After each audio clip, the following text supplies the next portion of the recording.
তুমি কি জানো, কষ্ট সবসময় শাস্তি নয়, অনেক সময় কষ্ট আল্লাহর ভালোবাসার সবচেয়ে বড় প্রমাণ। তুমি হয়তো ভাবছ, আল্লাহ যদি আমাকে ভালোবাসতেন তাহলে এত কষ্ট দিতেন না। আজ আমরা জানব সেই 4টি কষ্ট যা আল্লাহ কেবল তার প্রিয় বান্দাদেরই দিয়ে থাকেন। প্রথম কষ্ট, দোয়া কবুল হতে দেরি হওয়া। তুমি হয়তো অনেক দিন ধরে দোয়া করছো, কিন্তু এখনো কবুল হচ্ছে না। তুমি হয়তো ভাবছ, আল্লাহ কি আমার দোয়া শুনছেন না? কিন্তু সত্যি হলো, তিনি শুনছেন, শুধু তোমার জন্য উপযুক্ত সময়ের অপেক্ষায় আছেন। আল্লাহ চান তুমি ধৈর্য ধরো, আরও বেশি করে তাকে অনুভব করো। তিনি চান তোমার হৃদয় শুধু তার কাছেই নরম হোক। দ্বিতীয় কষ্ট, ঘন ঘন পরীক্ষা। জীবনে একটার পর একটা বিপদ আসছে, চারদিক থেকে হতাশা তোমাকে ঘিরে ফেলেছে। এটাই আল্লাহর ভালোবাসার প্রমাণ। ঠিক যেমন আগুনে গলে সোনা খাঁটি হয়, তেমনি কষ্টে একজন মুমিন পবিত্র হয়।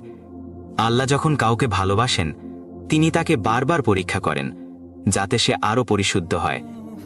তৃতীয় কষ্ট, প্রিয় জিনিস কেড়ে নেওয়া। তুমি হারিয়েছ ভালোবাসা, কাজ, অর্থ কিংবা কোনো মানুষকে। হয়তো ভাবছ, কেন? আল্লাহ জানেন, হয়তো সেই জিনিসটা তোমার জন্য ক্ষতিকর হয়ে যাচ্ছিল, তাই তিনি তোমার পথ পরিষ্কার করেছেন, যেন তুমি আরও ভালো কিছু পেতে পারো।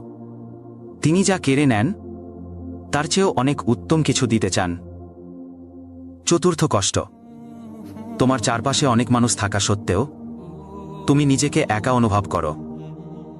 এই একাকিত্ব তোমাকে বোঝানোর জন্য যে তুমি সবার কাছে ছিলে, কিন্তু আমার কাছে আসোনি।